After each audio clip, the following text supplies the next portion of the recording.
안녕하세요. 벌써 10월의 끝자락을 달려가고 있네요. 곧 있으면 애들한테는 즐거울 할로윈도 다가오고 크리스마스도 다가오는데 저는 하나도 즐겁지가 않습니다. 어른이라서 연휴에 무뎌져서 그런 것도 있겠지만 연휴만 되면 나가야 하는 돈들이 생기다 보니 언제부턴가 거리낌이 생기기 시작했죠.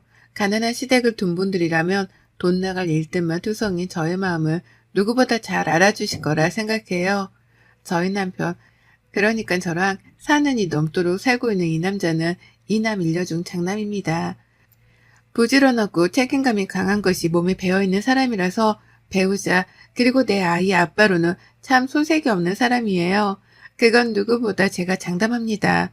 하지만 한편으로는 늘 남편 보기가 미안하고 딱했어요. 남편을 볼 때면 시부모님, 특히 시어머니가 자동으로 떠오르곤 했거든요. 어릴 적부터 얼마나 장남의 책임을 지게 했으면 남편의 얼굴에서 웃음기가 잘 안 보이는가 싶기도 하고, 얼마나 장남 노릇만 하고 살게 했으면 여전히 시부모님의 노후를 책임져야 한다는 생각에 미치도록 일만 하는가 싶었답니다. 억척스러울 정도로 일을 하고 사는 남편이 고마우면서도 안쓰러울 수밖에 없었던 거죠. 시부모님께서는 정말 없이 산 집안의 표본이라고 해도 믿을 정도로 모아놓은 돈도 없고 뭣도 없으셨어요. 가진 것으로 사람을 판단하지 않지만 가진 것으로도 사람을 판단할 수 있겠다는 생각을 처음으로 품게 해준 분들이 바로 제 시부모님이셨습니다. 너무 당연한 것이겠지만 저희 부부는 결혼을 하면서 시부모님께 단 한 푼의 경제적인 도움도 받지 않았어요. 지금 제 나이가 39이고 남편이 42이에요. 남편이 4년 전이었던 38에 늦게 결혼을 했던 이유도 다 시부모님의 여력 없는 경제력 때문이었답니다. 연애하던 시절에도 남편이 시부모님 생신 그리고 명절이 되어서 때에 맞춰 용돈을 보내드리는 걸 수없이 바라봤는데요. 특별한 날이 아니더라도 병원 갈 일이나 조그만 돈이 나갈 일이 찾아오면 꼭 제 남편을 찾더라고요. 장남이라는 이유만으로 남편에게만 경제적 도움을 쭉 요청하셨던 겁니다. 그러니 도련님이나 아가씨는 옆에서 큰오빠를 도와줄 법도 한데 그저 모르는 척 지갑을 닫은 채 소식이 깜깜 무소식이 되었어요. 그러는 와중에 시부모님은 역시 장남이라며 더더욱 제 남편을 찾기 시작하셨고, 그러니 남편은 더더욱 부모님을 책임지는 게 자신뿐이라 생각에 시부모님을 감싸고 돌았죠. 물론 남편도 이런 자신의 처지를 좋아라 한 적은 한 번도 없었답니다. 오히려 용돈을 보내면서도 제 앞에서는 쉬지도 않고 한숨을 쉬었어요. 이렇게 사는 게 맞는 건지, 이렇게 더 살다간 그 끝이 어떨지 하나도 알 수 없어서 무섭다고 말이죠. 아직 나이를 먹어봤자 40대 초반인데 그런 남편이 평생을 돈 걱정에 부모님 뒷바라지 걱정만 하며 사는 게 참 딱했습니다. 연민을 가지고 결혼을 한 건 아니었지만 제가 남편의 옆에서 힘이 되어주고 싶었던 마음이 컸어요. 결혼을 하게 된다면 내가 할 수 있는 선에서 남편의 스트레스를 조금은 덜어주고도 싶었고요. 그래서 저는 결혼을 하고서도 쭉 직장을 그만두지 않을 생각으로 열심히 다녔고, 남편을 대신해 생활비를 더 철저하게 관리해가면서 어떻게든 모아지는 돈이 더 많아지도록 만들려 노력했어요. 그리고 그중 하나, 제가 결혼하고 나서 한 일 중 가장 큰일이었던 시부모님과의 협상도 결혼 초에 끝냈죠. 남편은 시부모님이 가만히 있지 않을 테니 조심하라며 저를 말리기만 했으나 전 꼭 해결하자 했습니다. 남편한테 맡겨놨다는 듯이 매번 용돈을 타가고 그 돈 모자라 또 돈을 요구하는 그 행동들을 고쳐보고자 한 거죠. 이제 막 결혼을 해서 새가족으로 들어온 제가 주제넘게 돈을 가지고 시부모님이랑 단판을 짓는 것 같아 보이는 게 두려웠어요. 하지만 제가 해야만 하는 일이라고 생각했습니다. 이제 남편은 저랑 가정을 꾸렸고 저희는 곧 아이를 낳아 키울 계획도 있었으니까요. 독립된 가정이 되었으니 그에 합당하게 시부모님의 태도도 바뀌어야 한다고 생각을 한 거였답니다. 그리고 협상은 꽤나 성공적이었어요. 물론 그에 뒤따르는 시어머니의 눈초리를 몇 년 동안 당하고 있긴 하지만 가정을 꾸리고 사는데 드는 돈도 많으니 앞으로는 매달 정해진 금액 외엔 드리지 않겠다고 한 거죠. 다달이 20만 원씩 말입니다. 설날이나 명절에 따로 나가는 돈 한 푼 없이 말이죠. 누군가에겐 정말 쥐꼬리만큼 적은 돈일 수도 있겠지만 저희 부부한테 다달이 20만 원은 큰 돈이었어요. 저도 일을 하고 남편도 일을 하지만 그 돈을 모았다가 아이한테 외식을 한 번 더 시켜줄 수도 있는 거고 제대로 된 근사한 옷 몇 벌을 사다 줄 수도 있는 돈이었습니다. 지금부터 그 돈을 모아도 나중에 아이 대학 등록금을 쓰는 데에 보탤 수 있는 돈이었는데 저희 부부는 그 돈을 시부모님께 용돈으로 드리길 택한 것이었습니다. 워낙 없이 사는 거 누구보다 잘 알았으니까요.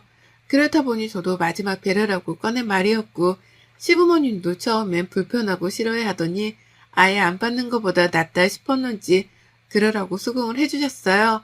그렇게 저희 부부는 신혼 초에 시부모님과 결단을 내려 다달이 20만 원씩 보내드리고 있었고 저는 그 후 딸아이를 낳았습니다. 딸아이를 낳고 보니 들어가는 돈이 더 많아지니까 시부모님께 드리는 용돈이 전보다 홀 아까웠어요. 왜 나는 부유한 시댁을 못 가져 여태 내 부모도 아닌 시부모님의 용돈을 보내드리고 있나 싶은 신세한탄도 해봤고요. 하지만 별 수 있나요?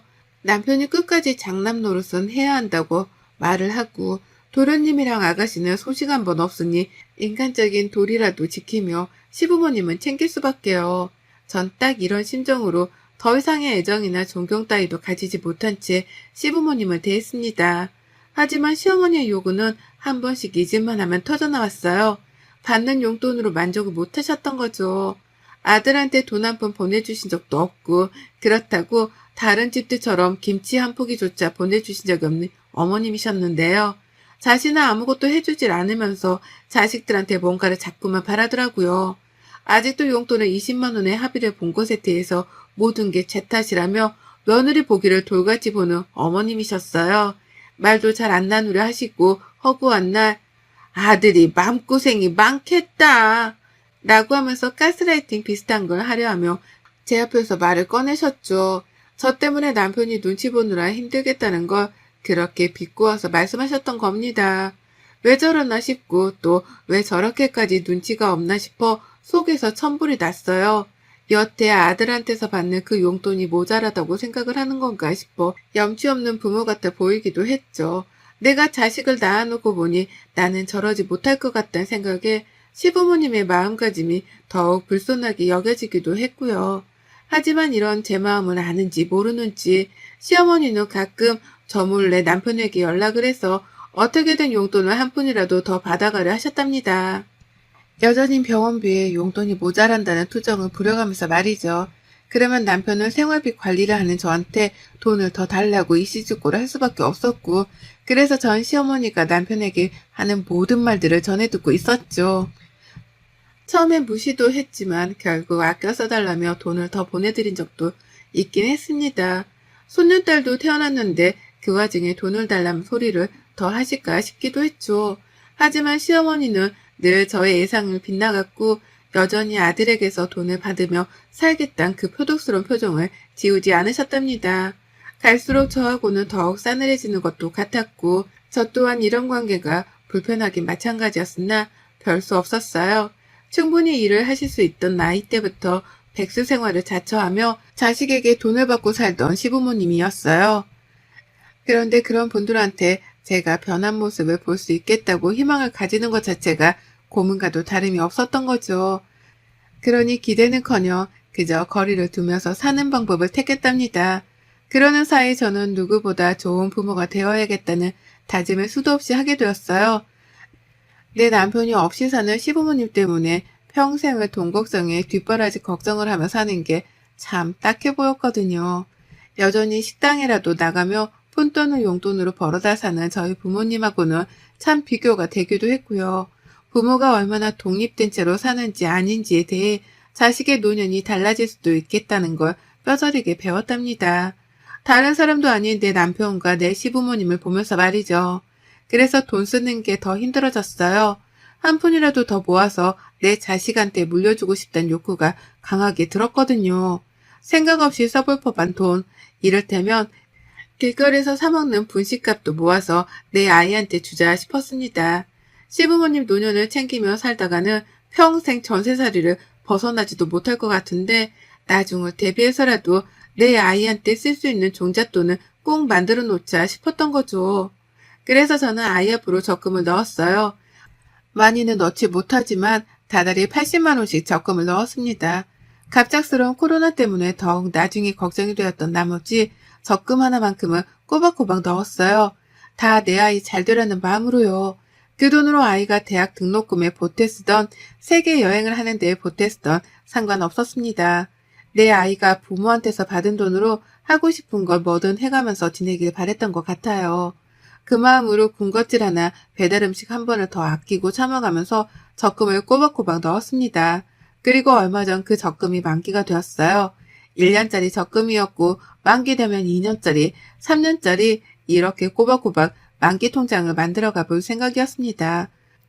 통장에 따라 아이가 쓰고 싶어하는 용도에 따라 다르게 쓰게 하려는 의도도 있었고, 만기가 되어 있는 통장이 많으면 많을수록 배가 부른 기분이 들 것 같아서 저 좋으라고 해봤어요.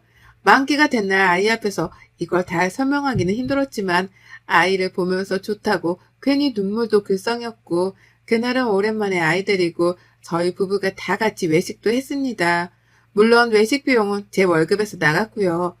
괜히 미래에 대한 확신이 들더군요. 이런 식으로 통장을 한두 개씩 만들다 보면 우리 부부가 회사에서 퇴직을 하기 전에 아이 대학 등록금은 미리 다 벌어놓을 수 있겠다 싶었으니까요. 만기 통장을 만지는 남편도 괜히 기분이 특별했던지 혼자서 그런 말을 하더라고요. 아이가 나중에 공부할 때가 되면 공부만 할 수 있게 해줘야지 라고요. 그 말을 듣고 눈물이 나올 뻔했답니다. 남편은 대학에 들어가서도 용돈을 번다며 알바를 뛰느라 제대로 된 공부를 하기 힘들어했다고 하더라고요. 그래서 늘 졸린 걸 참아가며 힘든 몸을 이끌고 공부를 해야 했고, 그게 참 뒤돌아 생각해봐도 지옥 같은 시간이었다고 말이죠. 그걸 자기 아이한테는 되풀이 해주기가 싫다더군요. 그런 남편을 보며 전 적금을 들어놓길 100번, 1000번 잘했다 다시 한번 되새겼고요. 그렇게 저희 부부는 아이를 위한 부모 노릇을 뭔가 하나 제대로 한 것 같다는 뿌듯한 기분이 든 채로 그날 외식을 즐겼고, 남편은 술에도 한껏 취했었답니다. 기분 좋다고 말이죠. 그렇게 집에 와서는 한동안 오래간만에 살맛이 난다는 생각을 가지며 살았습니다. 자식이 생기니 삶의 의욕이 생긴다는 게 이런 기분인가 싶었죠. 근데요, 시어머니의 전화 한 통을 받던 그 순간부터 저는 다시 살맛을 잃었고 흥미도 잃었죠. 어머님이 아이를 데리고 집으로 와보라는 거예요. 남편을 빼놓고 말이죠. 느낌이 쎄했어요. 제가 알던 시어머니라면 남편을 빼놓고 시댁에 오라고 할 적에는 분명 특별한 이유가 있었습니다. 대표적으로 돈을 더 달라는 말 같은 걸 하기 위해서 말이죠. 그런데 하필 아이 적금을 만기시키고 기분이 좋아 죽겠는 이맘때에 시어머니가 몰래 저를 부르니 참 껄끄러웠어요. 이걸 가야 하나 말아야 하나 한참 고민을 하는데 시어머니는 고민할 필요도 없다 싶으신지 전화에 불이 날 만큼이나 계속해서 절 찾으셨습니다. 저희 애를 꼭 같이 데리고 오란 말을 반복하시면서 말이죠. 그래서 전 아이를 데리고 시댁을 찾았어요. 물론 가기 직전에 남편한테는 미리 카톡도 해놨죠. 어머님이 당신 빼놓고 아이랑 둘만 오라고 하시는 게 이상하지만 일단 가본다면서 말이죠. 남편은 일이 바쁜지 퇴근 시간을 넘기고도 답이 없었지만 저는 일단 더 늦지 않기 위해 아이를 데리고 시댁을 찾았어요. 입구에서부터 조그마한 문이 보이는 게 숨이 답답할 지경이었으나 내 아이라도 보고 싶은 마음에 불렀을 수도 있겠다는 생각에 약간의 희망을 품고 찾았습니다. 그리고 살짝 품었던 희망이 순식간에 터져버린 풍선처럼 날아가 버리는 심정을 경험했죠. 집에 들어가자마자 시아버지는 방 안으로 들어가 버리셨고 시어머니만 혼자 억지로 아이를 불러 안으면서 저희를 맞이하셨어요. 누가 봐도 억지로 아이를 환대해주는 게 표정에서 다 드러났는지라 저도 불편하고 기분이 나쁘다는 표정을 숨기지 못했습니다. 많이 억지스럽다는 표정으로 어머니께 웃음을 보이며 거실 바닥에 앉았어요. 참고로 시댁에는 소파도 공간조차 없어 다 같이 모일 때에는 거실에 다닥다닥 붙어 앉곤 했습니다. 이번에도 마찬가지였고요. 앉으니 시어머니는 왔냐며 물 한 잔을 내어놓더라고요. 그걸 마시지 않고 그냥 멀뚱히 어머님을 바라보다 물었습니다. 무슨 일이신데 남편을 빼놓고 오라 하냐고 말이죠.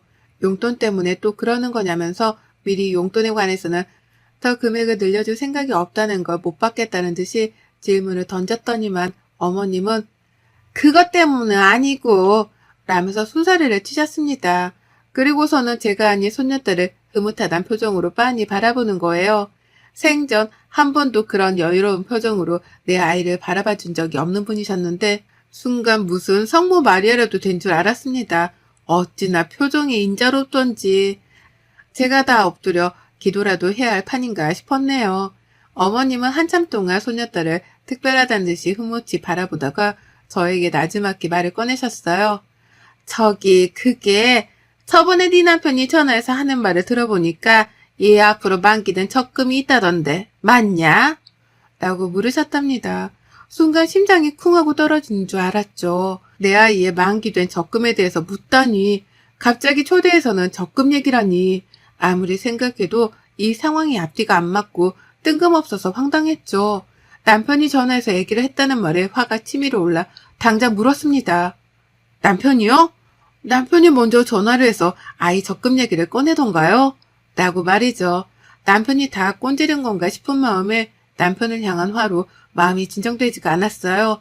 그래서 시댁에 가는 중이라는 내 카톡도 씹은 채 여태 답장이 없는 건가 싶었는데 시어머니는 그게 다 뭔 상관이냐는 표정으로 제게 다시 질문을 했습니다.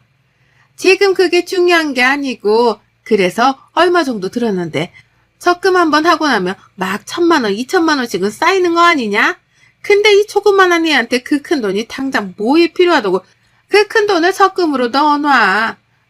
라고 하면서 한두 개도 아닌 질문들을 마구 쏟아냈어요. 뭐부터 답장을 해드려야 할지 모르겠을 정도로요. 무엇보다 저는 시어머니랑 내 아이 적금을 가지고 대화를 나누고 싶지 않았습니다.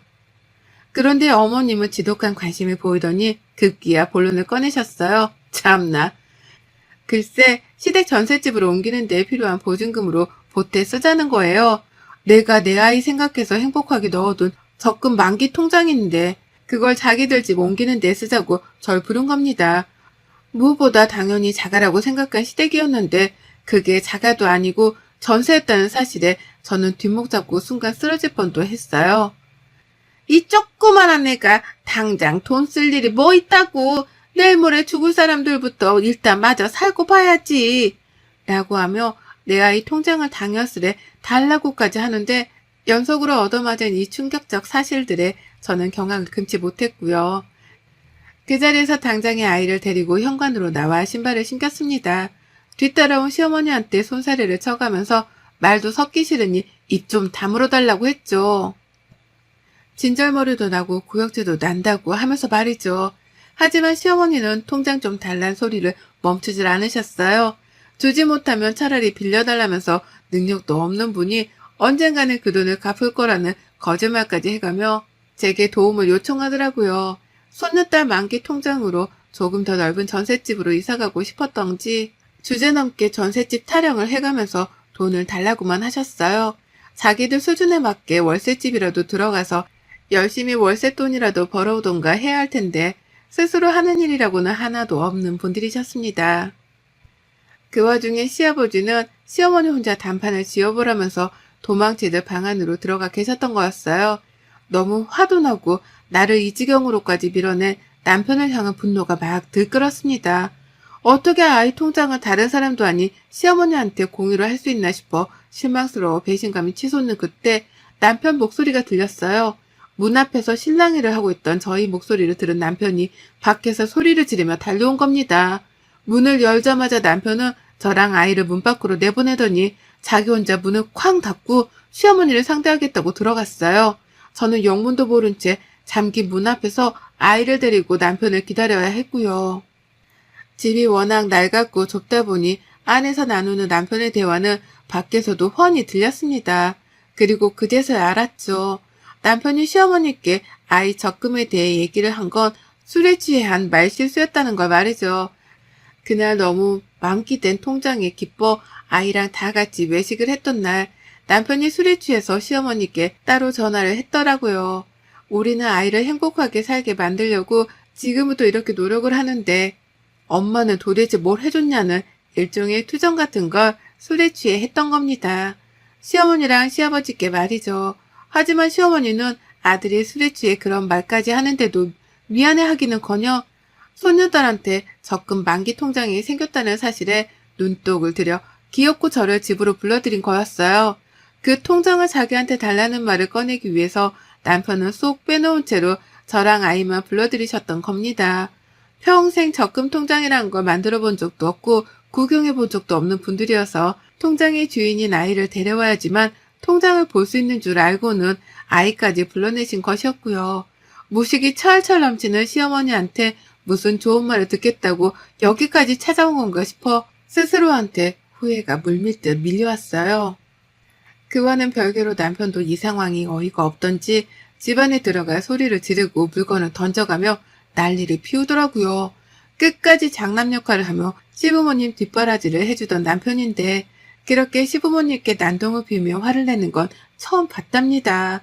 어찌나 소리를 지르던지 바로 옆에서 남편이 말을 하는 것만큼이나 바깥으로까지 소리가 크게 새어나왔어요. 우당탕탕 소리는 예사도 아니었고 방에 들어가 있던 시아버지까지 나와서 남편을 말렸지만 남편은 듣질 않고 난동을 피웠답니다. 부모로서 해준 게 뭐가 있다고 소녀딸 앞으로 들어간 만기 통장까지 뺏으려 하냐면서 아주 난리를 피우더니 그 끝에 선전포고를 했답니다. 남편이 글쎄 자기 입으로 더는 시부모님께 용돈을 드리지 않겠다고 선전포고를 한 거예요. 그 말이 튀어나오자마자 시아버지에 이어서 시어머니까지 아이고 하더라 라며 대성통곡 비슷한 곡소리가 흘러나왔고 남편은 그런 애처로운 시부모님을 뒤로 한 채 집 밖으로 튀어나왔어요. 다신 연락도 하지 말라면서 절연을 하잔 송구도 날렸고요. 남편의 손에 잡힌 채로 시댁을 빠져나오는데 뭔가 알 수 없는 희열이 느껴지더라고요. 제가 변태는 아니지만 이런 말에 소름 끼치도록 신이 났습니다.